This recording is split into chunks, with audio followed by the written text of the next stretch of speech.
Le lendemain soir, Fatou attend son mari dans la chambre. Cette fois, elle n'a rien préparé. Pas de repas, pas de bougies, rien. Il est presque minuit. Elle est assise sur le lit, le regard vide. Elle pense, encore et encore. Elle repense à toutes les fois où elle a espéré que Rémi changerait. Elle se demande si son mari la trompe, ou si c'est parce qu'elle n'est plus suffisante à ses yeux. Soudain, la porte s'ouvre. Rémi entre dans la chambre. Il pose son téléphone sur la table, enlève ses chaussures, puis s'assoit au bord du lit, à côté d'elle. Après quelques secondes de silence, il dit calmement, comme s'il s'agissait d'une conversation normale. « Fatou, je dois te dire quelque chose. » Elle lève lentement les yeux vers lui, inquiète. « Je n'ai pas voulu te cacher ça. Les choses se sont passées très vite. Excuse-moi de ne pas te l'avoir dit plus tôt. Mais voilà, j'ai doté une autre femme. » Fatou reste immobile. Elle le fixe, sans un mot. Elle ne réagit pas. Rémi continue en disant, elle est enceinte de moi. Mais ne t'inquiète pas, je ferai en sorte de rester présent pour toi aussi. Je gérerai les deux foyers. Fatou baisse la tête. Les larmes commencent à couler. Rémi la regarde, puis ajoute, Fatou,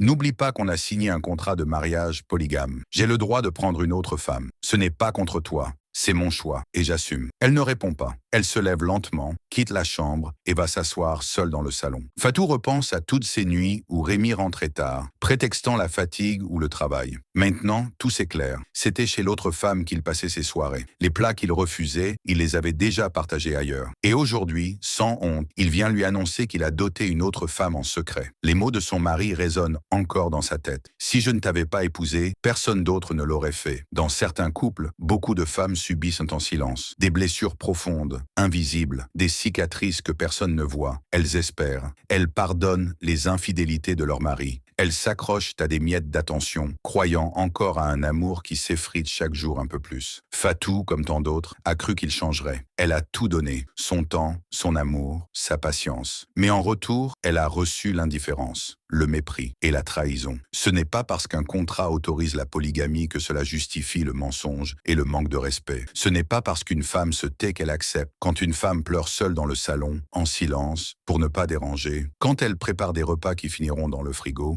quand elle attend chaque soir une clé qui ne tourne plus pour elle, alors ce n'est plus de l'amour, c'est de la survie. Fatou nous rappelle que la patience ne guérit pas un cœur méprisé et que le silence d'une femme ne doit jamais être confondu avec de la faiblesse. Un jour, ces femmes se lèveront et ce jour-là, ce ne sera pas pour pleurer. Ce sera pour partir, pour guérir. Betika Story, une histoire, une leçon.